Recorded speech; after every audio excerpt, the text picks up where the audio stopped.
Good evening. Welcome to the top five. I'm my host here, RDV, with my co-host Zach.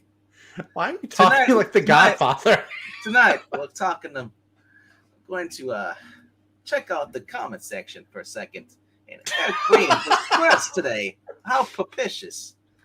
But then Marani comes with the insane burn and says that she's younger. Will Eric fight back and say that he is a delicate flower? That's such a good thing. I saw that like right before we went live. That's such a good roast. I feel like I need a roll to go with that roast. You know, a good dinner roll. Get some butter and all, yeah. Mm-hmm. Get some frozen buttered peas and all. Well, I like my peas cooked if I'm eating them. I don't like Well, the no, frozen well, ones. yeah. Those are for your eye if you get a No, punch I in like the it when I like cheese better when they're frozen and then you cook them up versus canned peas. Oh, canned peas are gross. Oh, absolutely. Exactly. Yeah, That's why I've always liked frozen canned peas. I don't. But hello, everybody. Welcome to the top five. I know Zach's handsome, Jug. You need to say it loud. He is the ratings.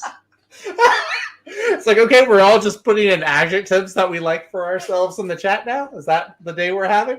I'm waiting for the Miz to show up and say, "Awesome." I'm waiting for Evil Black Cat to show up and saying, I don't know, what is an Evil Black Cat? Evil Black Sarcastic? Cat, not closest to the light. Not close to the light. Forever young? I don't know. Oh, man. That's a good way to start a stream. I'm already cracking up laughing. That's a good way to start a stream. Yes. Instead of da da da da da. If I have to do that song one more effing time, I'm gonna lose my marbles. Honestly, I'm thinking from now on, since I think everybody knows who we are, we're just gonna start with the opening up the comic book. We're not gonna introduce anybody. You're already listed in the description because most people click off, don't even continue to watch it. So if you have a better chance, if we have the comic going, they might stick around. Yeah. But, I get that. I can appreciate that. So no more and friends. Just in the comic. I'm okay book. with, unless we're talking about jokes that we'll come up with, then obviously yes, and friends. The whole reading is a joke. That's the joke. It's an hour-long joke minimum, possibly longer. Well, let's get this going. Because we got some stuff to do after this stream. That's right. Y'all have the big finale over on at 9:30 p.m. Central, and I Love Comics will be doing the season finale of the RPG. And a certain professor will be showing up on that stream. It'll be propitious. Why are you doing Crawley's voice? Is he going to be playing Crawley? No. Is that a character? My friend, he's going to be the moment. Oh, God. All right. I'm the JS. Well, you mistyped, but I'm proud you come on. This is only my first one. I promise. I haven't just had a ton of these. I promise. I'm not just laughing at everything. All right. Zach had a bump before we went live. That's why he's so hyper tonight. It's not the coffee. The coffee it makes you think it's the coffee, but it's not. The coffee actually could be a large piece of it. I did have like 2 giant cups of iced coffee today. So all right, dude. Jay says only getting one book today. Oh, wow. Just one, Jay? Yeah, he's getting Void Rebels. You're not getting the other Robert Kirkman book? I don't know, but anyway, let's jump right into this. Let's go with your number 5, sir. Let's get this going. Let's get the number 5 going. This is my most controversial pick. So we're going to come in hot. Ladies and gentlemen, a few months ago, we lost a good thing at DC. One of my favorite writers was switched to another book, and his title was taken over by a new one. But I'm here today to say I've done a little bit of yo-hoing, and this has made its way onto my list after yo-hoing it. Flash number 1. Zach, you don't have to work under the bridge of Palpatine. No, not that hoeing. Yo-hoing. Pirates. Sailing the Johnny Depp way. Anyway, So this is Cy Spurrier's and Mike Deodato's first issue of this relaunch, which I got really aggravated about it, talking to Ash last night, talking about how the whole renumbering, legacy numbering. DC, you're copying bad habits from Marvel. We notice. It is. It's the fact that they went from basic 801. Now it's number one. Yeah, right. To make it more. I wonder if the next issue will go back to the normal number. They're just saying it's the one. They're going to give you that one. Yeah. Because why would they not mess up everything for readers coming in? It's obnoxious. But my issues with the numbering aside, I did get a little sneak peek at this issue.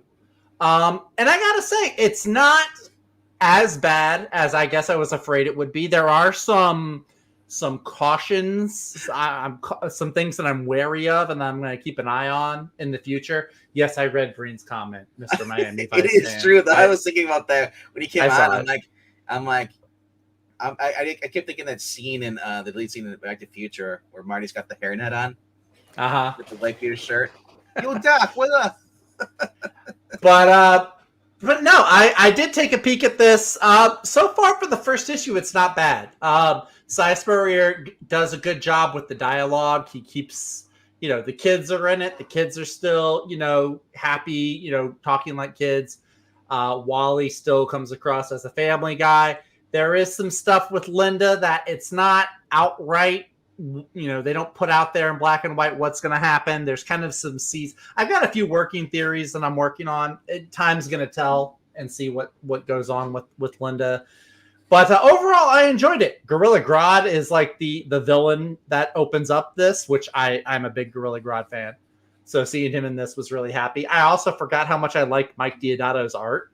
I love the new Avengers run where he was the artist. And so seeing him on this, he draws Wally really well.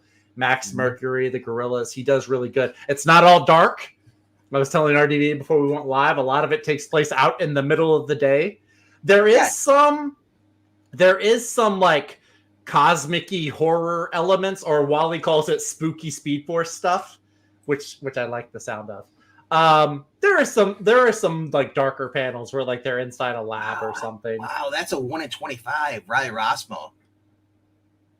Yeah, that ain't worth it. That ain't worth it. That ain't it, son. No. And that's supposed to be Grodd in the middle? Wow. Maybe. I don't care for that, though. I don't. I'm not going to be trying to get that one. When you put Riley Rossmo as your 1 in 25, you're bad. Just shooting yourself in the foot. Yeah, Riley Rossmo should not be a 125. Chris Samney should be a 125. And you keep shooting it, hoping that your foot's going to heal like Wolverine, but it's not. It's just going to get more and more pain. Well, you know what they say the definition of insanity is? Doing the same thing over and over again, but expecting a different result. Now, Dan Mora has a variant that looks really good. But it's not really insanity, though, because they're using your foot, and they're shooting you in the foot. The Dan Mora is actually really cool. I like the Dan Mora one. Yeah. The way he has them running in the After Effects, it looks really cool. Imagine the main cover artist is not Dan Mora, then? It's... The main cover is Mike Deodato. The cover A. Having Dan Mora on the interior for a Flash with Jeremy Adams would have been awesome. Maybe, but he's already doing World's Finest. He's doing Shazam. He's got his indie stuff that he does too. I don't know if he has the time. He's not the actual Flash. Unfortunately. You don't know that. We maybe. But overall, though, yeah, just gonna wrapping it up. I was not terribly disappointed in this. I'm cautiously optimistic. I think that if Cy Spurrier, he's planting seeds, I don't know what's going to come from it. Could be really good, could be really bad. The first issue, though, I liked most of what I saw. The only thing I didn't really care for was the lettering was kind of weird in some places. But other than that, I enjoyed it. So this one kind of sneaks its way under the radar into the number 5 spot. Yeah, I'm so glad you didn't have to use a flashlight to look at Deodato's art. Wait, what's that? No. Now that I'm thinking about it, there were some scenes where like Wally's like at his job and he's talking to Mr. Terrific, and it's kind of in like a dimly lit. Could he see him at all? Laboratory. Yes, you can see Mr. Terrific. I was thinking about that Deodato art. You just check on the streets and plants. And he is, look, not to be too spoilery, but he is also carrying over established stuff from Jeremy Adams' run. So like one of the last stories was like Mr. Terrific's kid that he never had from that alternate timeline, the Super Sons story. That gets brought up here. Wally's daughter and Animal Man's daughters, they're still friends, and they're teaming up. My thing is, my big question now: does it seem seamless? Like if anyone ever told you it's not Jeremy Adams writing it, would you notice? Yeah. Oh, yeah. You would notice. There's a different style that Cy Spurrier has. His stuff is a little bit more serious. In certain moments, I mean, the dialogue he writes has it. If I was just going off dialogue bubbles, I might not have noticed as much. But when it comes to the narration boxes, you can tell there's a difference between Adams and Spurrier's style. Right. But yeah, as far as the dialogue, though, Wally still cracks jokes. It's not all. However, I haven't even read any of Cy Spurrier's other books. I know he did like Hellblazer. He did some Batman, maybe. I don't know. But dialogue-wise, it read fine to me. So that's it. All right. My number 5 this week is Detective Comics. That was going to be my number 5. If I didn't like what I saw with Flash, this was going to be my number 5. Because the reason it's number 5 is like against Ram V. It's just the fact that I'm not excited for it because I don't remember what happened. It's been so long. Because this would events, so I kind of lost interest. So I mean, but I'll check it out. It has been a while. But also, it's 40 pages for $5. So I'm hoping we're not getting anybody else in the backup story. I hope it's just Ram V by himself, because that was killing me. And what the backup stories? Well, we got Dan Waters actually writing though. Okay. So that actually might be worth it. But I said. It's like we talk about Jeremy Adams on what's it, Green Lantern. Green Lantern, yeah. Bill Kennedy Johnson was stealing pages from him. I just want Jeremy Adams. I'm tired of this where they have the backup stories. Yeah, the backup story should be a reprint. I was tired of the backup stories back when they were even doing them before this whole dawn of DC. Like back, they were doing it in Scott Snyder's Justice League or Bendis's Justice League. Where like they did Justice League and then the backup story was like Justice League Dark. Yeah, that was obnoxious back then. So I guess from when I'm starting to remember a little bit, Batman was injected with the Asper demon, and it's basically trying to convert him. And it basically it's just it's gonna be like a psychedelic episode. That's what I think it's gonna be for this issue. Nice. It kind of sounds to me like that scene in remember in Batman Begins where like he gets hit with the scarecrow with the fear toxin? Yes. Yeah, that's what it kind of it sounds like to me. Yeah, and like I said, this is Justin Nugent doing the art on here. I'm not sure. Was he doing the art before?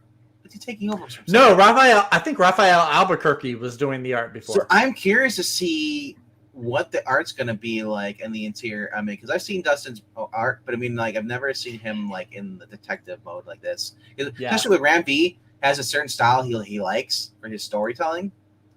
So maybe, I'm wondering if this is either Dustin's phoning it in or if he's actually going to like attempt to like change the art style a little bit. Actually, I take it back. They've kind of flip-flopped on the artist a bit with the recent Detective Comics. Like Ivan Reyes was an artist for a bit. Raphael Albuquerque was also still an artist. It's like they shift artists depending, I guess, on the story or on the chapter. Wow. So they got Michael Jan and Justice League Godzilla versus Kong variant. Nice. Man, I'm waiting for that one. That's going to be fun. That's a stock variant. I didn't know Kong was going to be in it, though. I thought it was just Godzilla. No, it's Godzilla versus Kong versus Justice League. I just want Godzilla versus Justice League. That'd be awesome. Nah, man. King Kong is highly under. Everybody likes Godzilla. Kong is the underdog. And he's the one that has King in his name. Pablo Villalobos, which I believe is the artist that Skip liked. He's good. He's a good artist. Actually, I kind of dig that. I kind of dig that picture, actually. I dig that. Get rid of this crap up here, Heritage Munch thing. It actually wouldn't be a bad cover.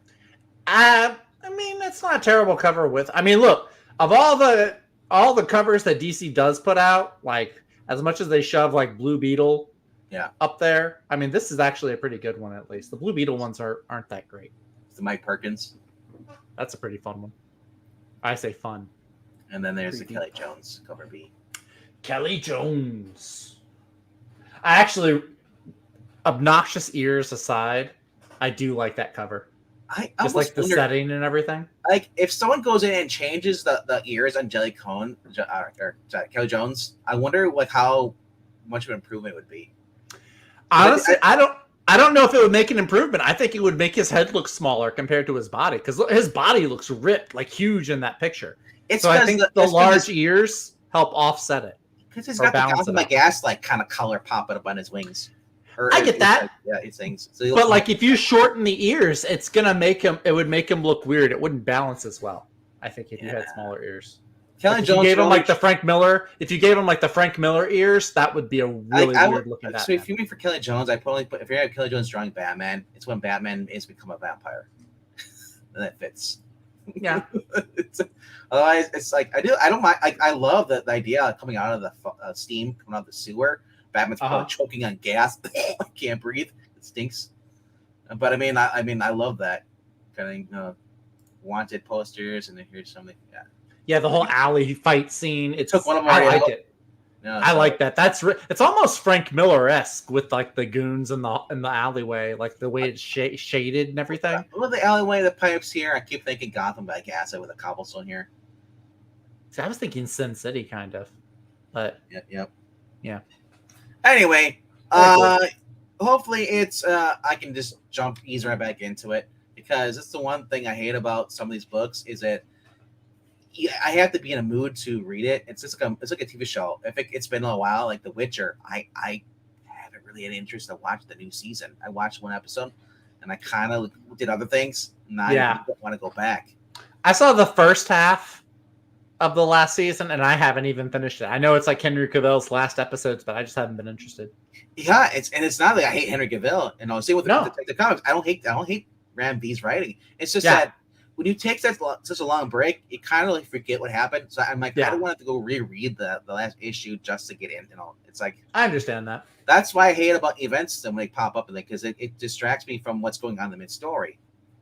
Yeah, and Ram V is not like world. It's the complete opposite of World's Finest. And Detective Comics is also a weird book to do that Night Terrors thing with too because I don't know. It's. Green Lantern, it didn't affect the plot so much. Like everybody just fell asleep on the plane that he was flying on. Yeah. Shazam, kind of the same thing. Detective Comics, it really feels like a big interruption to everything. It's more a slow-paced story where the other ones are kind of fast-paced. Yeah. Well, I like that. I actually like that. I like more like mystery detective stuff with Batman. I like the faster stuff too. But detective, it's like I'm watching a TV show and they interrupt you for this special weather bulletin. I know the president comes up to make a State of the Union address or something. Yeah. Dang it, President! Get off the screen. All right. My number 4 is the other DC book of my pull list. I have 2 DC books. One was The Flash. Is it action or is it Green Arrow? What do you think it is? I'm going to let you guess. I think it's action. I haven't picked up action in months. Green Arrow, number 4, sir. You're abandoning Action Comics? I'm reading Superman. I had to make a choice. I could either read Superman or Action Comics, and I think I've made a good choice in Superman. So, Green Arrow number 4 comes in at my number 4 spot this week. When last we left Green Arrow didn't get any Night Terrors issues, which I thought was... He's like Luke Cage, no one cares. Yeah, unfortunately. Hey, it's funny. They've both been mayors. Where's the Aquaman book? No one cares. At DC. Yeah. So Green Arrow, what we've got going on here, Oliver Queen now has to fight Parallax. Or Hal Jordan as Parallax. So that's how the last issue ended with like a face-off between the two. Now we're going to get some follow-up on that. Because Ollie is still in the future with Liam. And then we find out that Connor's been with the Legion of Superheroes. He's like one of them now. So I guess Ollie and Liam are still going to be trying to get to the past, or in the present day, I should say. And then in the present, Arsenal and Black Canary have been trying to find out about Oliver Queen, what's happened to him. And it says here that their search leads them to a long-lost family member. And I want to believe, I haven't pirated this one, but I want to believe that long-lost family member is Mia Dearden, the second Speedy, who was in the Phil Hester run. and the Kevin Smith run of Green Arrow, who's personally my favorite Speedy. See, I didn't realize that Ollie was thrown into the future. I thought he was on the other side of the galaxy. He's on the other side of the galaxy in the future because the Legion of Superheroes is in the future. Well, Legion can also time travel. Yeah, but this is all the Legion, though. It's not like just a few of them off on a mission. This is like the whole group of them. But yeah, they're all in the future. So future and flash forwards. Well, that's what Connor Hawke is. Connor Hawke is with the Legion as like their Green Arrow or their Archer member. Sean Isaac doing the art. His art has been really, really good. I think he's got a future. I think, if not with Green Arrow, then with DC. He does really good art. This is him on the cover A, with all these different versions of these different Green Arrow constructs of him that are about to fight him. Oh yeah, you can even see Parallax says it on the cover. He says, "Greetings from the 31st century." I'm kind of curious how Parallax ends up in the 31st century. They didn't explain that last time, so I'm hoping this wasn't he killed in Crisis, the first one. He got better. He was Parallax, then he died, then he became the Spectre, then he came back to life. That's I actually really like that cover. It has nothing to do with the story, but I like that cover. I'll just come out, get you in the kitchen sink. And then, I wish that it was a boxing glove arrow instead of a normal arrow, but other than that, it's a fun cover. So, but anyway, yeah, this is Joshua Williamson and Sean Isaac. I tell everybody, go buy this book so that Joshua Williamson can write more Green Arrow, because I don't want it to end after 12 issues. That one's all right. I don't know. It makes Black Canary look too young, in my opinion. This is your anime or cosplay. Oh. I see more anime than cosplay, but no, I'm just saying this because of how young she is. There's a lot of cosplayers are younger than what she is in the books. Yeah, because that's the thing people don't forget is that these characters, even though they're supposed to be in their early 30s, we look at them how they're drawn, they look like mid 40s. Anyway, this is my number 4. Yay! Joshua Williamson, folks, go check it out. He's doing great on Superman. His first Batman and Robin was all right. He did Flash forever. So the guy knows how to write individual stories. Rob, you are right. Miami Nights, and I say he looked like a Miami Vice. Are y'all still comparing me to 70s TV show bad guys? Well, Miami Vice is 1984, bro. Goes to the 70s, 80s. Okay. Big difference from the 70s. Okay. Yes. Anyway, my number 4 for this week is, even though I am still picking up Lois and Clark, on the pirate site, because I'm only reading the Lois and Clark issue. I'm not reading the rest. Is that still going? Yeah. Is it still Dan Jurgens and Betty Breitweiser still doing the art? Yeah, in the middle. I know Dan Jurgens is. I don't know if it's the same artist, but it's the same storyline still going on. I'm curious. So I don't care for Steel, and I don't care for the main story. It is still Betty Breitweiser. She's still the colorist. That's awesome. Yeah. Wait, that's been going on for a while then. What's it been, like 5 or 6 issues of Action Comics? It's hard to tell because they don't do the the normal number like you said. Yeah. So I imagine, I want to say 7. I don't know. That's pretty impressive, actually. All right, my number 4 is a book that got pushed all the way to the bottom because it suck. Is it the one that you thought was going to be next week? You thought it was going to get pushed back? No. It's usually Zenescope books get pushed back. Mm-hmm. But number 4 is Conan the Barbarian. I did one of the best cinematic movies ever to ever hit theaters, and still continue to be a cult hit. What? I'm sorry. Oh, are you choking on my drink? I heard something that just didn't sit right with me. Yeah, I know. Because you're racist. How am I racist? What does that have to do with me not liking Conan movies? Because Conan's not. Because he's Austrian? Yeah, he's not. He's not. Well, actually, no. Yeah, that is why you're. I was about to say Austin is pretty darn close to pure white. But yeah, but actually, he's actually Turkish. Actually, think about it. And who? Arnold Schwarzenegger or Conan? Conan. Oh yeah, yeah. They're more Middle Eastern. Yeah, more Middle Eastern. They're not really. Yeah, but regardless, though.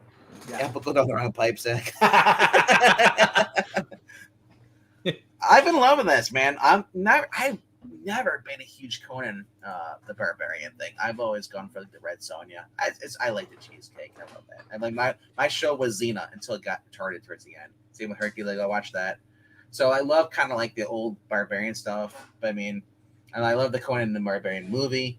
I even do like the second one, even I know admit it's not as great as the first one is. But when it comes to the Conan, this version here, the non-Marvel version, I really actually like it. And that's that's something. I guess a lot of you, or at least some of you, would disagree with who like the Marvel version of Red Sonja or Conan the Barbarian, or just in general. I do love Roy Thomas, but I love this because this is kind of it's basically Robert E. Howard's legendary Conan. Now I don't know if they're taking this from his actual works or this is inspired. I'm assuming it's inspired, but it's Conan basically as you would see him going. Basically, comes across this woman comes to this town and she says she's basically the barbarian version of Paul Revere. The redcoats are coming, but it's actually zombies, undead army, and no one can. And Conan scoffs like, "Woman, I can do it. Don't tell me. I'm gonna fight." And then he realizes like everyone around him gets slaughtered. He's the only one left. Is that heard? So basically, they've been tracking it. It went to his land, in Hyrcania. And they're trying to find a way to stop this. At the end of the last issue, they came across, they're wondering what's going on. Like the zombies would stop and then look at the sky as being ordered to do something, waiting for instruction, and then they continue forward. And this spiral castle comes out of the water, and that's how it leaves you. It's like, I want to know who the villain is. Is it going to be Kulan Gath, like it normally is, or is it gonna be like a new, or I'm assuming it's gonna be Tulsa Doom, but then again, it could be someone totally new. I feel like if it was Tulsa, like I feel like that would just be like the safe route because isn't he always the bad guy? Yeah. Like I know he was in Marvel, so he was behind everything when Conan. So this is Doug Braithwaite who did the cover for this, cover, and I love that. I love this. I mean, this really feels like the old-fashioned kind of drawings or sketches for Conan. Yeah, it does. And we were talking about that with the Tarzan books. How it it almost looked like Sal Buscema or I forget what the other guy's artist was. Bree would know. John Buscema? I don't think it's John Buscema. No, I think it's his brother. It was two different artists, but anyway. But I love it when people can take the make it look like it's super old, like and retrospective art. But so this is the cover art. I'm clicking here. This is the cover art. This is the art done by the interior artist, and I love it's also kind of like it's a Marvel thing. That's pretty good. I like that. The shocking thing is that most people are like, well, if it's not Marvel, as obviously Conan's being done by Dynamite. Wrong. It's Titan. Mm-hmm. This is a first. And I think I honestly this is why I like it so much better, because it's not a Dynamite. Dynamite has a history of taking characters, and changing them. Red Sonja hasn't been the same since she went to Dynamite. For a while she was okay, but she wasn't like her Marvel counterpart. And then, of course, Gail Simone comes in 2016, totally woke the character. And I gotta say though, for Red Sonja quickly, the Torunn Grønbekk is the first time I've actually felt comfortable reading a Red Sonja book and actually enjoying it, because it went back to her original kind of like before she was perverted by Gail Simone. Like she's not all about sexuality. She's actually about protecting innocence, fighting stuff like she normally was. So anyway, Conan is like he's kind of like the way that he's drawn and written here is kind of, if you're a fan of the movie. He's written the same way. He's kind of like he's kind of he's kind of arrogant, but he's also smart, and he's got his strength determined, and he's so if you so like I says I love that. So I mean, they actually kept the personality alive. Yeah, I guess Mark's thing is John. I John and Sal. I mean, I like their art. It seems similar to me. I can't tell them apart. But anyway, though, like I said, I'm just glad that we can actually get a Conan book that's not through Marvel right now, and like I said, Jim Zub is a guy who wrote Conan over at Marvel. I think he did the Savage Avengers book, which was Conan teaming up with people that weren't even Avengers. but I like this because it's pure. It's back in the barbarian time. There's no future tech or time displaced. Yeah, I just want savage barbarians. I want like undead. I want like people with bow and arrows, and swords and like battle axes. I want like wizards and all that shit. I want it to be sword and sorcery. But yeah. So I mean, I'm looking forward to this. All right, go to your number 3. Right on. Very cool. So my number 3. We're going to go visit the indie side of things. So if Indie Comics Ash is in the chat, this is your time to say hi. It's big. We're going to be talking about it next week over on the aforementioned Ash on Comics stream. We're going to go to Void Rivals, issue number 4. You just passed it. Oh, did I? Yeah. Right up. It's wow. It moved up. It's still behind Harley Quinn, which is disappointing. Wow, that ain't that far down. It's right beneath Flash. There you go. Yeah. Yeah, it's on the 3rd row. This has been a fun book from Kirkman so far. I've been liking it. This one I think we're gonna see like maybe some more like world building because I believe we're going to one of the 2 pilots' planets in this issue. So we're gonna see like the teamwork between these 2 enemy pilots, maybe put through the test, or maybe somebody will be betrayed. But Kirkman's onto something with this. This has been a fun little introduction to his Energon universe. The art has been really great. The art by Lorenzo De Felici has been good. The coloring on it is also really good. Okay, the Artist Oblivion song. Yeah, Artist of Oblivion song. There is a spoiler cover that they aren't revealing, so I'm wondering if like another Transformer or somebody is going to be revealed in this. There was talk about coming up eventually, and they're going to reveal another big key player. Yeah, Transformer universe. Snake Eye. Watch it be like Snake Eyes in space or something. Well, I know next week is Transformers #1 drops next week from Daniel Warren Johnson. What happened at that time? That was so far I know. Everyone, like, who was it? Ash that said he thought it was coming out in December, and it's actually coming out the first week in October. So, yeah, this has been really neat. If you like sci-fi, this is a really great book to check out. So what's really crazy is the end of this, and it's minor spoiler, is that they were getting ready to go their separate ways, and she knocks him out. And so looking at this, like the design of the helmets, he might be on her planet. Yeah, I think so. I think they landed on her planet because she knocks them out. Because I don't think she would do that if they were landing on his. But he's definitely the more like open to teamwork one than she is. She's more like closed off and guarded. Especially when I see this. That's that's a cool cover too. But yeah, this has been really great. So look at these handcuffs, man. Overkill. Yeah. If you resist, they chop your hands off. Ah. He's an enemy soldier. Enemy of the planet. So yeah, that is my number 3, Void Rivals. Check it out if you're not already. That's an interesting cover. It's like one face is on the other, but then one half is his mask and one half is the other one. It's severed heads. Yeah, like I said, Void Rivals has been one of those quiet books, and I don't hear everybody talk about it. I mean, we talk about it, but I don't really hear it at the shops and like, hey, check out the new latest Void Files.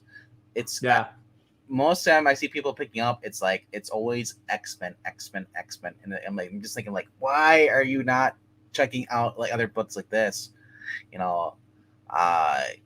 Void Rivals is one of the books that you should not be sleeping on.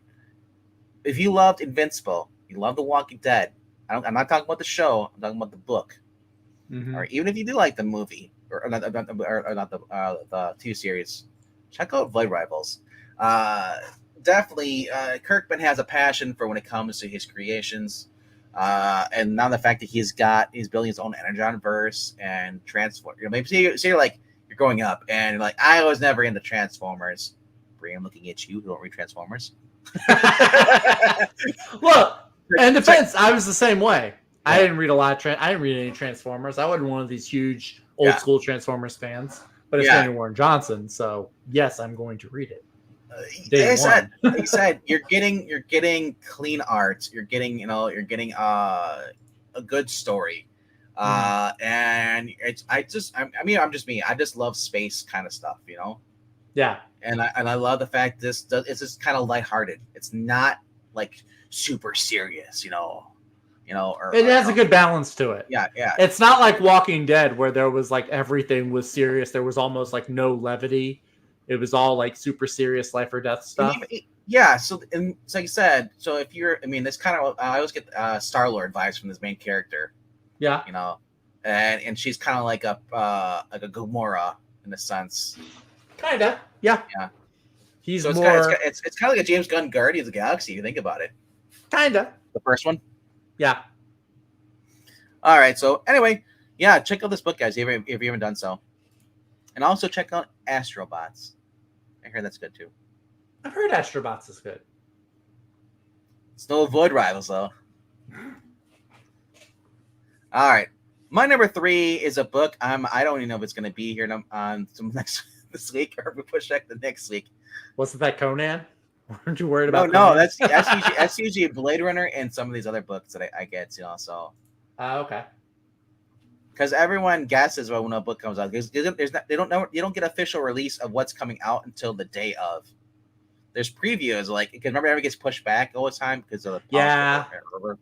I don't know if I say politics, but bureaucratic, as far as the top of, I guess, who will control the comic books, Well, I know sometimes there's like issues with shipping. Yeah. Sometimes there's damaged packages. I know with my LCS, they haven't had whole issues or whole copies put out because the whole package damaged. Watch. I just saw it before we went live. It's not even here. Wow. Yeah. What was it? Was it Heat Seeker? No, I don't. I'm getting scared now. Is it not even? Hit Control F and then type it in. I bet you got pushed the next week. Hold on. Let me go up here. I'm gonna see if I didn't pass it.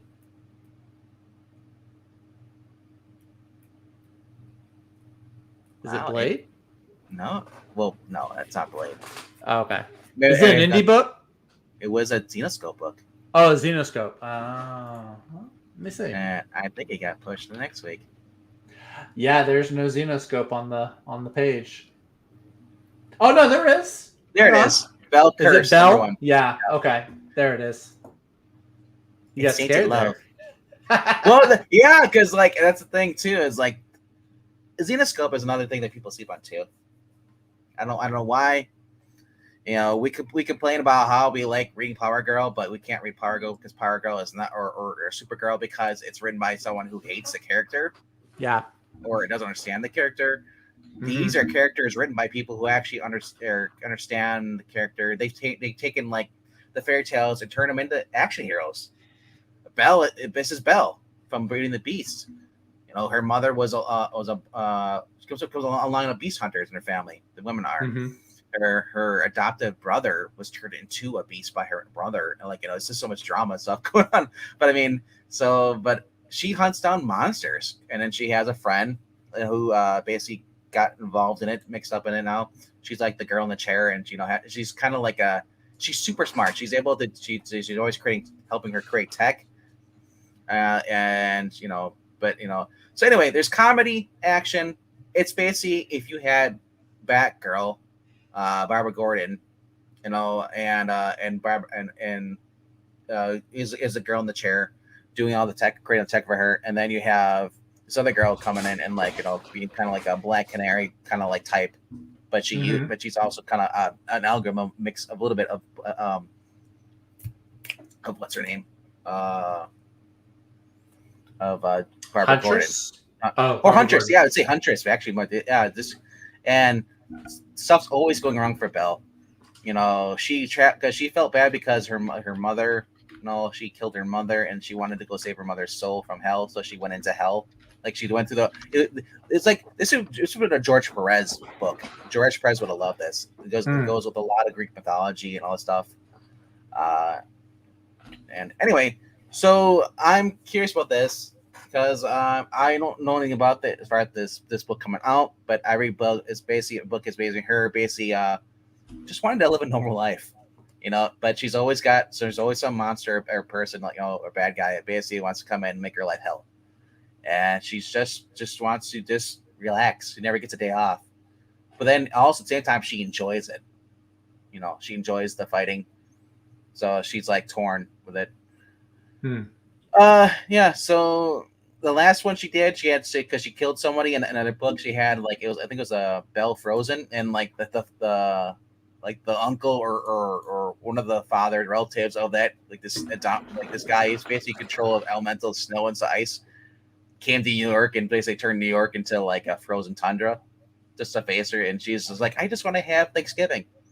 It's like, are you freaking kidding me? In the middle of my Thanksgiving, just wants to sit down. She's all hungry. It's like, she's like, I haven't had a week's rest and I'll eat turkey. And then I think they're either in New York or Los Angeles. All of a sudden, it's like the temperature just dropping down. It's like, what? But so I'm curious for this. I love these. There's an alternate cover here too. Like I said, they don't really give you much what the story is, but if you have been a fan of this, it's that's trippy. I kind of dig that though. Skin and just kind of all her past villains. The Snake Queen, like a Medusa.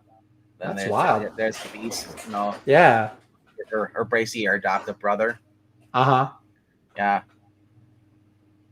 Yeah. It says over time she's built a long list of enemies and an overgrown target on her back when the darkness starts to swirl around her, and those who haunt her past begin to descend upon Belle. Will she be able to protect herself and the lives of those she loves?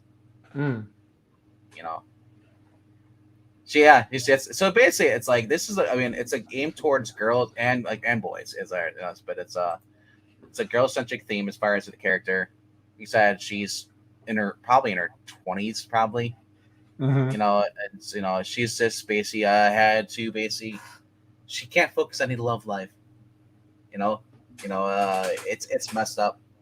They were for a while in the back one of those previous series. They had where she was basically it was hinted that her kind of like adoptive brother or kind of had like a really they kind of relationship, kind of like because he's older and then she sees him, she kind of it was a budding relationship because this is the Belle and the Beast, but I'm kind of glad they didn't go that way because the fact he was raised as a brother by his mother. So I was like, but overall, it's like I said, Zenescope has been one of my favorite things. I mean, a lot of people are like, oh, I like Once Upon a Time and all that stuff. This is way better than any of that shit. Like I said, Robin Hood, Belle, Red Agent stuff, very very female centric Zenescope. And honestly, when they write the guys in here, the guys are not like pushovers. There are evil bastards, like villains. Just like you read Danger Girl, remember? Yeah. The villains, it's kind of the same feeling. The girls are kind of like they're just tired of being. It's always the same villains, always coming after them. They get bored with it. Yeah. But they're not pushovers though. It's always endless waves of goons, though. So yeah, as I said, I mean, this is as close as I'm gonna get to Danger Girl. You know, because she does team ups still. Grim Fairy Tales, they've been doing team ups with other characters they established. Bella is one of the newly established characters, before along with the Black Knight, who is a lawyer by day and a supernatural like crime fighter using a sword and it has a horse. You know, interesting. Yeah, right. Okay. It's kind of like that. If you ever heard of that Roger Corman show called Black Scorpion? Mm-mm. Well, maybe. Hang on. Was that like with like a team of super geniuses that like solved crimes for the FBI or something? I never watched it, but it was in the 90s on Sci-Fi Channel. Oh no, we're thinking of completely different shows then. Okay, No. Mine was like a. Anyway, though, yeah. I'm droning too much on about this. I was about to say, when are you going to ask me if I would like to accept Xenoscope as my Lord and Savior? You're just like, if you haven't already done so, Zach, I'm ashamed of you. No, it's okay. It's good. It's good hearing you talk about a comic that you like. It's just the fact that too many people sleep on Xenoscope, but Xenoscope, you go on their website, they give so much more to the fans than more of these other publishers. Oh yeah, like, there's so much merchandise, memorabilia you can buy. It's like I said, there's T-shirts, probably balloons, there's metal. And the fact that they haven't kowtowed to like all these people on Twitter that complain that women are too scantily clad, I appreciate them having a spine and a backbone from not backing down on. Yeah, it's like I said, it's like I would love to see Power. If Power Girl or whatever goes live to DC, send over the Xenoscope. All right. Your number 2.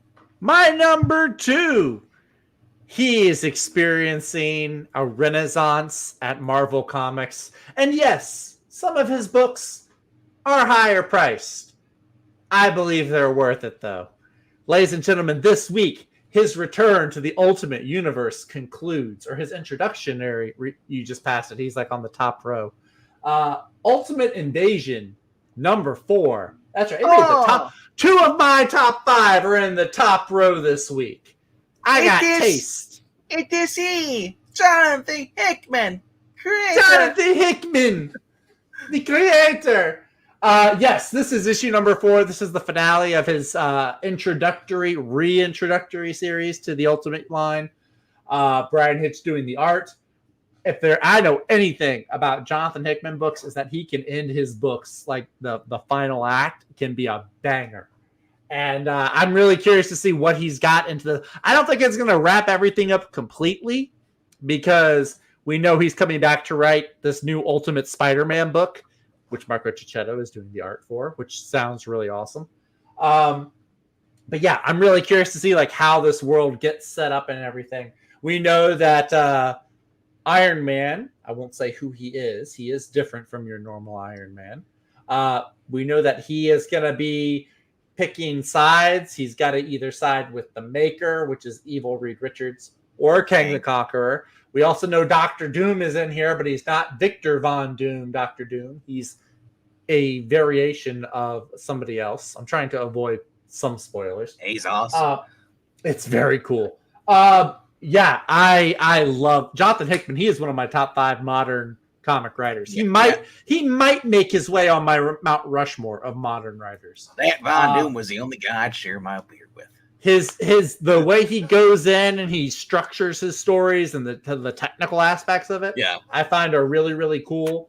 The 3rd issue did kind of hit a bit of a lull with me. It was more of an exposition dump. There wasn't a ton of action compared to the 1st issue or the 2nd issue. I think that this one will, like I said, I think it'll go out with a really big explosive finale. That is sweet. I'm not a huge Leinil Francis Yu fan. I like his stuff. It's not one of my favorites. I like the tire background. That is a really cool cover though. The Francis Manapul cover. The Manapul though, it's Kang, but it also looks like Iron Man, which makes me think, is someone gonna turn into Kang? Like, there's all kinds of theories. Is there someone else in this universe that's connected to the Iron Man of this universe that might be Kang? Or we all's Kang? we all Kangs. But I love it. I love it because I'm getting Brainiac vibes too with these little. He does with the 3 circles. Yeah, he's very Brainiac-y. Yeah, it's very bizarre. But so it is a little pricier. It is $9, but you are getting 56 pages instead of 20, 30, whatever. So maybe that helps make the pill a little bit easier to swallow. And it's the final of this series, apparently. This is the final of this reintroduction of the Ultimate Invasion miniseries. So my question is, I don't think Marvel is going to be dumb enough to have 4 other books now spinning off from this. No, they do. They have Ultimate. They have another Ultimate line planned. They're going to have. Are they really bringing back the Ultimate Universe? I thought they were just going to have this and be like a self-contained thing, and maybe have the Miles Morales story. No, so bringing back the Ultimate Universe. Good. Then can we put the better writers on that? make the Ultimate Universe the original 616 before 2012. I mean, I don't know who all of the writers are going to be. I know Hickman is doing Ultimate Spider-Man. I gotta think that he's probably the Grand Master Architect, like he was doing for X-Men before he left. Hopefully, he brings along some better writers. Mark Millar. Mark Millar would be awesome. I don't think he'll do it though. I think he's flying too high on big game. But I know I'm gonna get Derek Duggan or Stephanie Phillips. Just let me have some optimism for like 10 seconds before you rain on it. No, so Jonathan Hickman, they are going to have the Ultimate Universe. I think that's going to set the stage. So count silently. I can't concentrate when you count out loud like that. Okay, it's in 10 seconds. I'm writing it again. Thank you. Sure. But no, I think Hickman is writing Ultimate Spider-Man. I think there's also supposed to be an Ultimate Avengers, Ultimate Black Panther, I know is one. And I want to say it's either Fantastic Four or X-Men. Yeah. So they're doing like a whole new Ultimate line. So Straczynski on Thor. Ultimate Thor. Awesome. I don't know if they're doing just Ultimate Thor. I think if they do have Thor, he'd be on like the Ultimate Avengers, whatever their Avengers analog is. I'm trying to look and see. Hawkeye gets his own book. I mean, look, they all got their own mini-series. Actually, Hickman did Hawkeye and Thor in the mini-series for the original Ultimate Universe. But I don't know if they would get like their own ongoing series. Like an Ultimate Iron Man again? Yeah, I didn't care for a lot of the solo heroes titles. I mean, Hickman's is the exception. My thing is that if they do do another Ultimates, I don't want this version of Iron Man. I don't mind this version of Iron Man, to be honest. Because who it is. I want the other one. But anyway, 56 pages for $9. Yeah. And then his Gods book is coming out next week or the week after, and that's a $10 book. And you know the new Ultimate Spider-Man #1. That's not going to be $4 or $5. That one's probably going to be up there too. Is it going to be Legacy number? No, I don't think so. All right. Oh, actually, no. Ultimate Spider-Man #1 is only going to be $6, so it's not super pricey. 48. Okay. According to League of Comic Geeks. All right, it ain't that bad. It's 48 pages. That's not too bad. But still, it's getting pricey now if you want to get these books. I tell you, man, budget. You got a budget for your comics now. It's crazy. Yeah. But anyway, for $9, I hope that this actually pays off in the end. Because it should have a really big payoff. To this point, I haven't really been enjoying it that much. Yeah, I mean, like I said, the last issue was very much an exposition dump. There wasn't a ton of action. The first issue was the best so far, what I've liked. The first issue was really good. Yeah. I wish there was more of like the Illuminati versus the Maker, because that's what I wanted to see. So I mean, for those who aren't collecting this, buy the trade. You'll probably be more happy with the trade. It might be cheaper to buy the trade than it is just to buy each individual. Maybe, probably. Imagine just get $20 trade. 16 to 20. Look, $20 for the trade would still be a little bit cheaper than all 4 individual issues. Yeah. So. I'm a huge Hickman fan, but Ultimate Invasion of Gods won at the price. I feel like complete money grabs. It's kind of hard not to think like that, Mark. That's what I hope that Hickman is getting a large chunk of this increased price. I feel like Marvel probably had to offer him a pay raise to get him back. I think so too, because he said "screw you" and went to Substack, and he left. I'm done with this. Yeah, so I feel like they had to offer him a bigger pay bump, which might be where the increase in price is coming from. I don't know. All right. But anyway, that's my number 2. My number 2 is a book you talked about before. Oh, we do have some crossover tonight. I was wondering if we were going to have any crossover. We have one crossover. One crossover? Because I knew that you were going to be talking about other books, so I wanted to go give other books a chance to shine. Oh, okay. I like that. Yeah. Hello, Ronald Rugg. Yeah, I was wondering if you're going to have Avengers or not, because Avengers it's your boy Jed MacKay. It is my boy Jed MacKay, but compared to the other 5, yeah, it's all right. I believe it is on your pull list, right? It is still on my pull list. I am liking it, just not as much as the other 5. It kills me not to be able to read a Thor book because I don't like who's writing it. Who is that? Al Ewing? Yeah, I think so.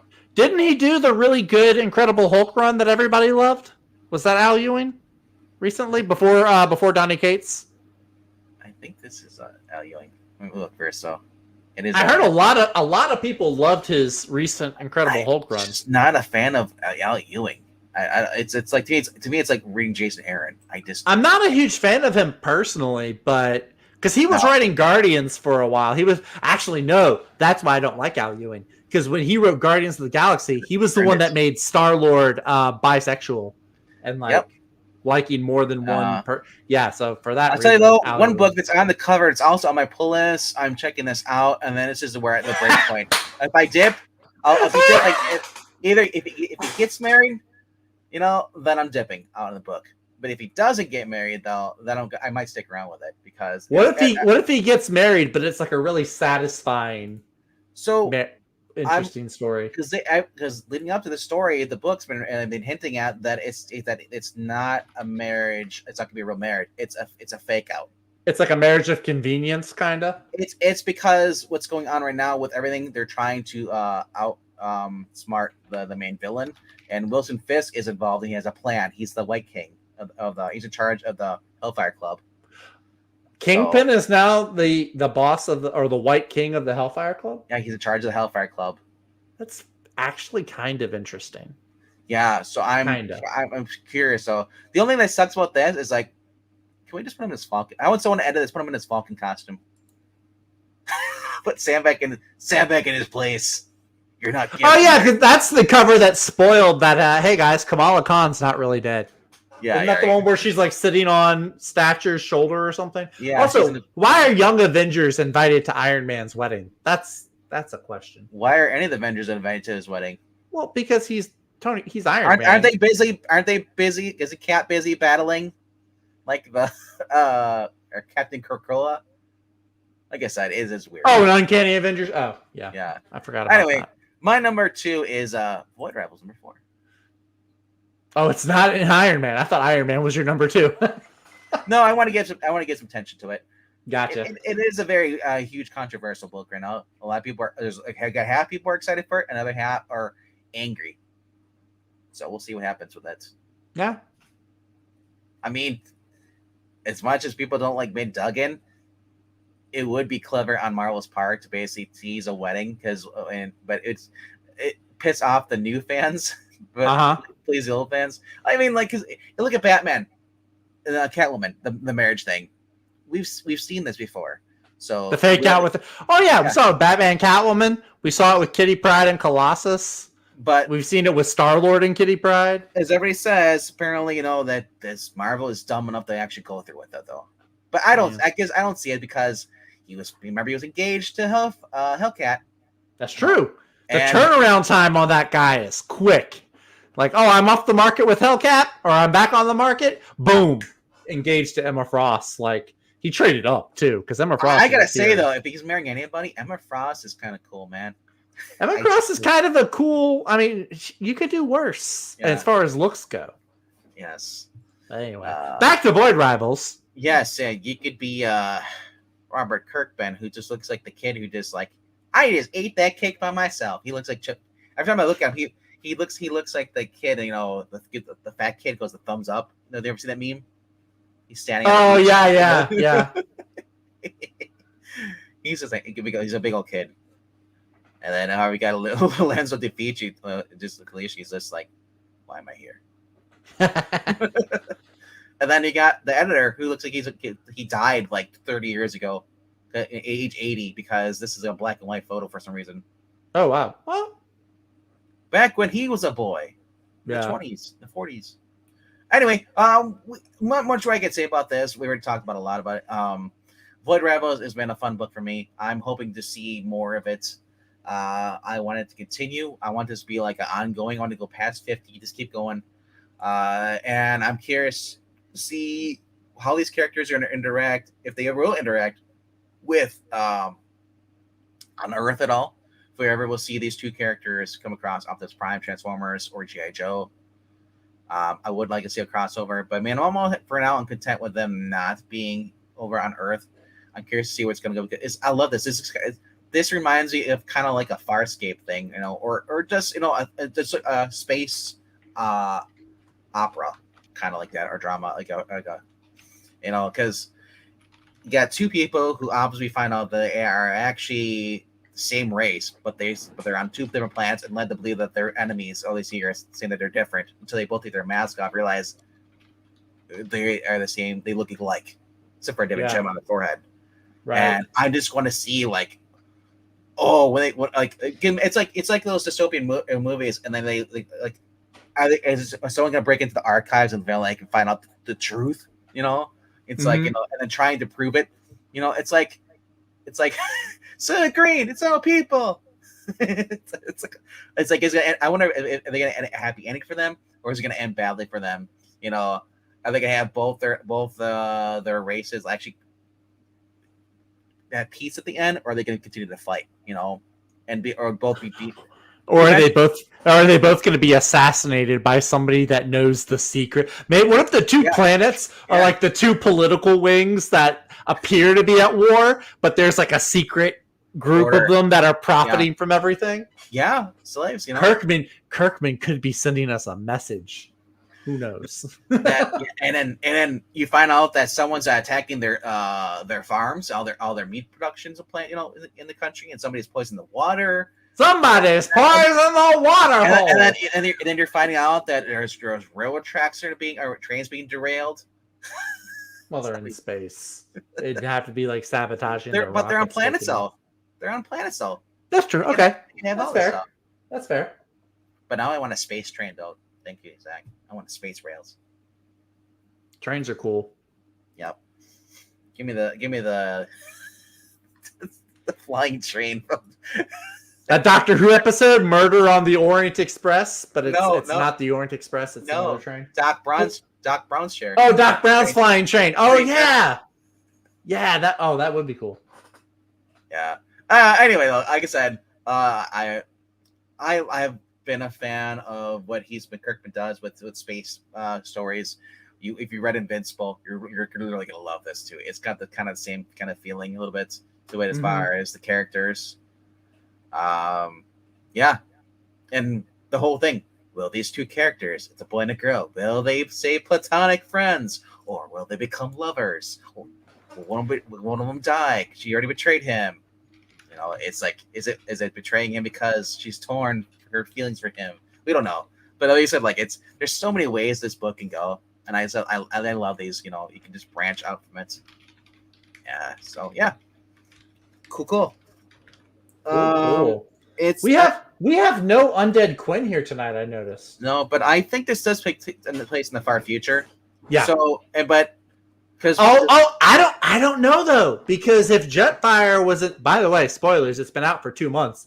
If Jetfire shows up in the first issue, and he shows up in Daniel Warren Johnson's book, but how long was he there though? Ooh, that's a good point. Because he had Moss and all that stuff on. He'd been on the planet forever. I mean, he could have been on there in the past, leading up to the current book too. He's a robot, remember? He could have been there. If he could have been there for eons. We'll see. All right, let's count down your 3 through 2, or sorry, your 5 through 2. 5 through 2. 1.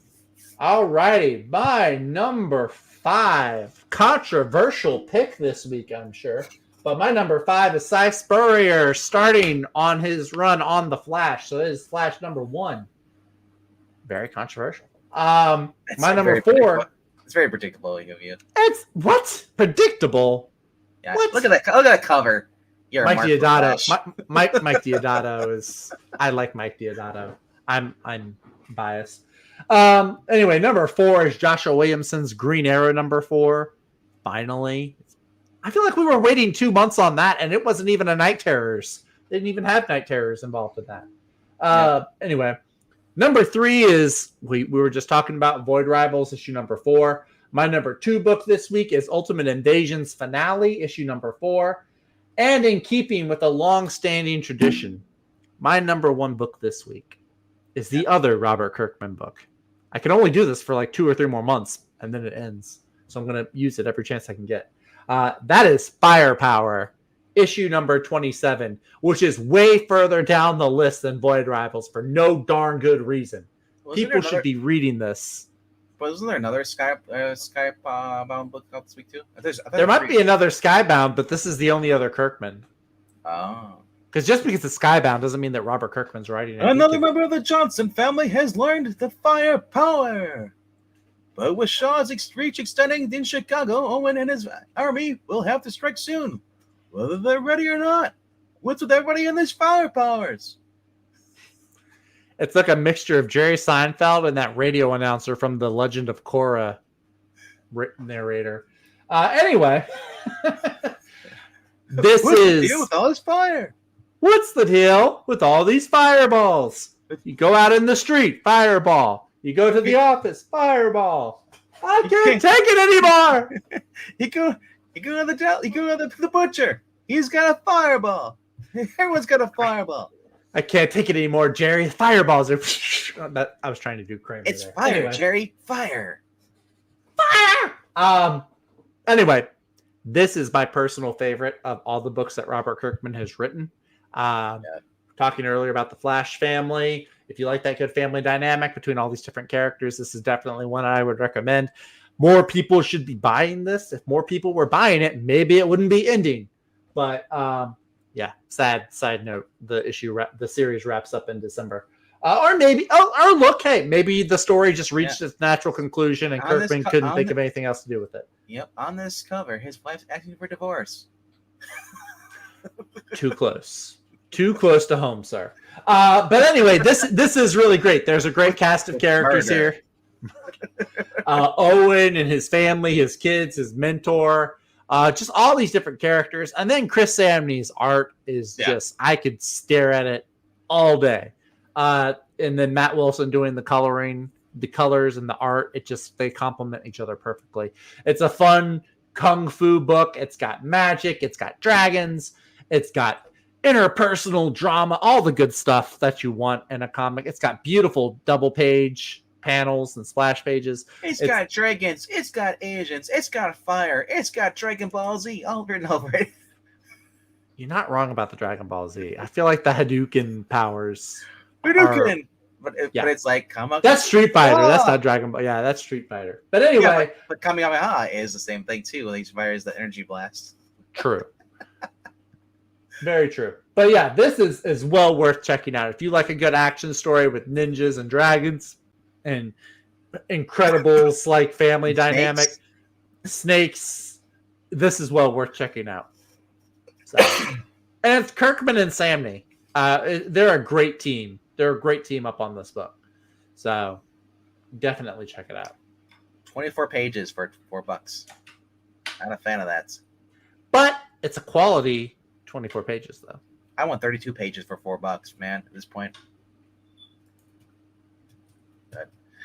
But at least it won't be like Marvel and have 4 pages of ads. You're only getting 20 pages for $4. Well, you're in luck because the next two issues are 32 pages for $4. So yay!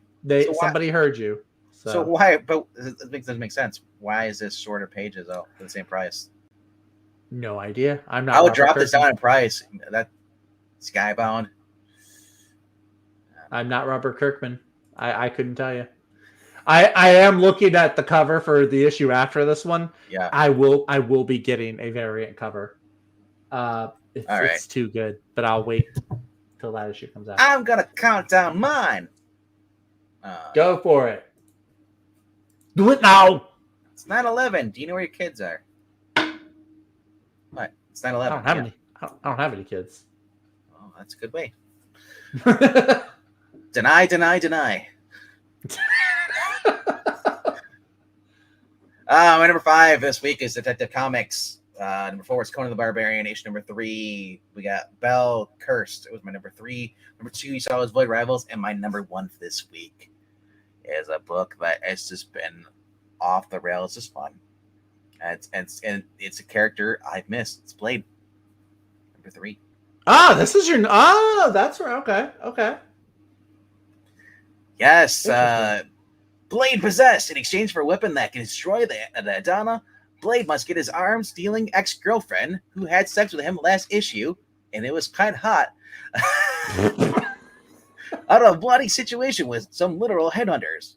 But no good deed comes unpunished when he finds himself under the control of her captor, who looks like the villain from Big Trouble in Little China. He's got the long fingernails. He's a vampire. He's a psychic vampire.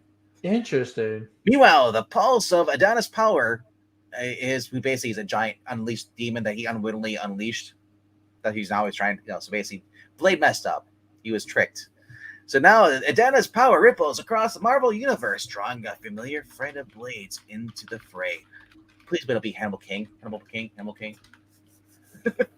It's like, I need some Ryan Reynolds in here. This is 28 pages for $4. Man. So this is a Marvel thing to do. Skybound, I would have thought they would have been like, let's drop it down to $2.99 or raise it up. Now this is gonna suck because I'm gonna get 4 pages of ads I don't care for. So I'm only getting 24 pages instead of 28. Mm-hmm. Yeah. Alrighty, and it's Elena Casagrande. You may recognize her from the acclaimed awesome version of Black Widow series that Zach and I highly praise. But those are by Kelly Thompson, because I didn't feel like it was written by Kelly Thompson. Allegedly by Kelly Thompson. We have no proof. Just her name was on there. Yes. Yes. All right, so she's awesome. But then we got Brian Hill, who is basically said, "Screw you, Marvel. We're bringing Blade back to the Snipes level. We're going back to the early 2000s where he basically was Leslie Snipes, the version of Blade, which to me is the best version of Blade." Now, some of you curmudgeons, so I love the one when I was a boy. I like when he was British. I don't care for that. Sorry. Because why? If his name's Blade, we'll call him the British Blade then. I don't know. Anyway, there is a little Stormbreakers variant, bro. Because you're not making it in Marvel until you become a Stormbreaker. Remember when Patrick Gleason was a Stormbreaker, even though he had been there for years? For 20 years. It's like he's not a young gun. He's experienced in the industry. Yes.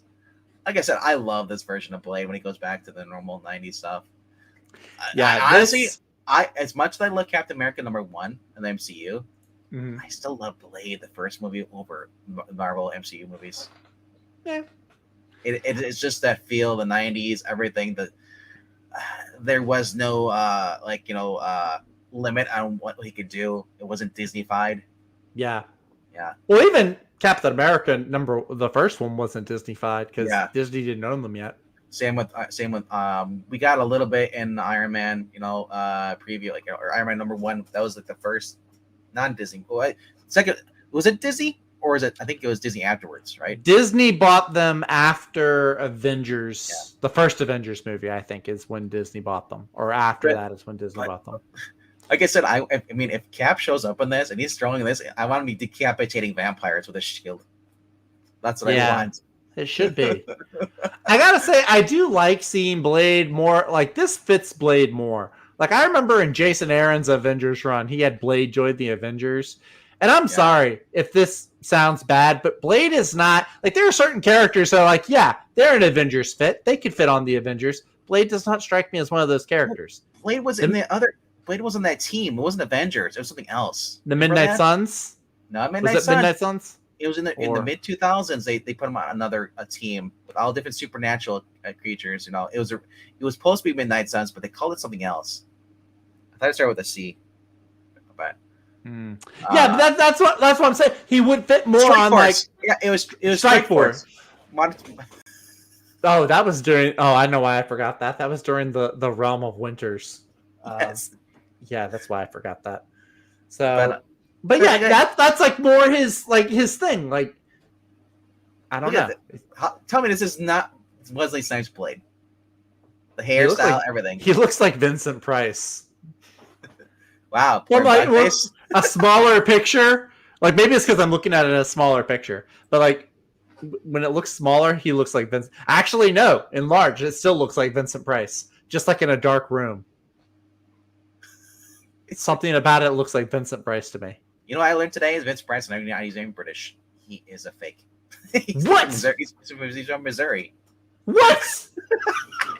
I know, right? Okay, if he was still from Europe, I could still buy that. Missouri? He was born in Missouri. Okay, hang on. I gotta consult Vincent Price origin. Yes. Anyway, so I'm really looking forward to this. I've been loving Blade. I love the fact that Brian and everybody else also ignoring the crap they've been doing with him. They ignore his daughter. There's a mention of her, and when the girl asks, like, "Where's your daughter?" He's like, "She's doing her own path. I don't give a shit about her." Basically, smart, very smart. And Blade right now, he is in. I think he's in. He went to. Is he in? I think he's in. Either actually no, he is. That's right. He is in Tokyo. That's right. Oh, interesting. I think he's in Tokyo because I'm trying to think. He left the United States and he went to a different country, and I thought it was London, but I think it's actually, now that I think about it, I think he might be in Japan. Interesting. That's kind of cool. I don't quote me on that. I haven't read this in a while. This book comes out once a month, so that's a cover date of November, dude, and it's coming out. We're in September? Yeah. End of September, yeah. I hate that. That's weird to me. That just I don't get that. Yeah. But anyway, that's my number one for this week. Let's go over and we'll look at the trades real quick. And so Batman the Golden Age Omnibus hardcover, $125. $75 on in-stock trades. Yeah, safe bet. You can skip these first 3 books. DC versus Vampires. I remember when I was actually interested in you. I give it a shot. Boring. I hate Matthew Rosenberg, but I gave it a shot because it's vampires and it's DC. And it was Otto Schmidt doing the art too, which was probably the best part of the book. All right. Miracle Man is a complete active trade. Oh, nice. There's that Monica Rambeau trade. That's a boring cover though. So this is volume 1 hardcover omnibus. Yeah. And then volume 10. Volume 10? Yeah. Oh, that's weird. Weird, yeah. I don't know why there's the other 9 or the other 8. I don't know. It's weird. Silver Surfer Ghostlight, which no one read. Yeah, well, because it's not really about Silver Surfer. It's about some new character. The Herald of Silver Surfer. Who is the Herald of his and the Herald of Yeah. Samurai Doggy, though. Yeah. If it comes out this week, I'll be picking it up, collecting it, and getting the trade. Fun book. Firefly, which has. Oh, I didn't know Jesse was on the Firefly. Walter White. Walter White. Science, bitch. Science. Look at that Avengers omnibus, though. Yeah. Still a good team. Still in his classic armor. You know, you get Beast on that joins the Avengers. Before cool. Hellcat was an obnoxious character. Before Marvel turned her into a villain. At least the show did. Jessica Jones turned into a villain at the end. Yeah, I still haven't forgiven Jessica Jones for that. At least the show. I mean, Ghosted, which is Joshua Williamson. Oh, okay. I'm assuming it's Skybound. It says yeah. So that's coming out there. More Spawn book. Wolverine X-Verse trade. Marvel Masterworks Amazing High Spider-Man Volume 2 hardcover, which is $75 here. Probably like $50 on Random Stock Trades. Or Maybe. probably less. Could be. Working with Ditko. This is a Tomorrow book. So from Tomorrow's, they're the ones that do what's it called? Back Issue magazine. Mm-hmm. And I forgot what the other one's called. Brian would know if he's here.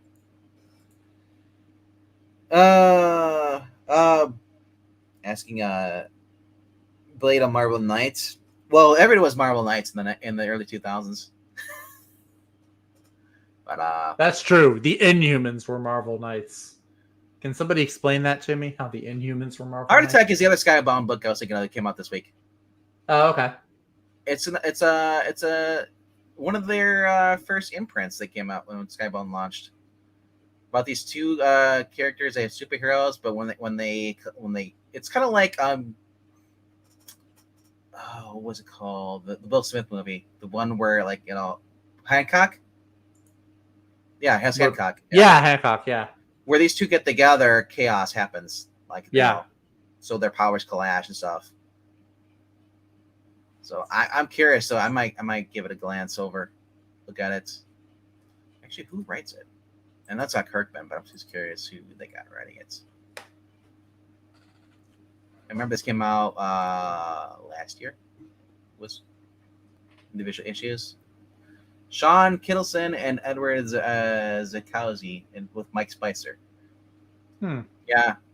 It says guy who wrote Injustice 2, Mortal Kombat number 11, and artist from House of L. It's on a new graphic novel collecting Heart Attack 1-6 featuring 16 all chapters, including the story. Gene therapy has saved Americans from disease only to give birth to variants. People with a power so unique, the government denies their human rights. But a new rebellion begins with Charlie North and Jill Kearney learn instant attraction unlocks powers of mass destruction and forces them to question how far they should go at the top of the system. So they're like the Von Struckers, but they're like lovers. Ew. It's incest. It's fine. Okay. Right. I'll give it a check out. I love indie books, and Skybound's been putting out some cool books.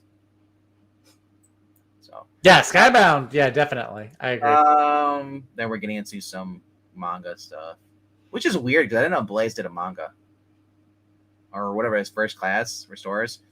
This looks like manga. Yeah, it is a Blaze manga. So barely do have a manga line there, Blaze. And then that's it. And then I don't know what this is. This is 1991 through 1993 comic book strip for the Turtles. Via Single Turtles Adventure. I think again throughout 1991 to 1996, over 1,600 daily strips were produced in a strip called Teenage Mutant Ninja Turtles, based off the hit cartoon show and Archie Comics universe. This hit comic strip features familiar foes like Shredder, Krang, the Rat King, Wingnut, and more.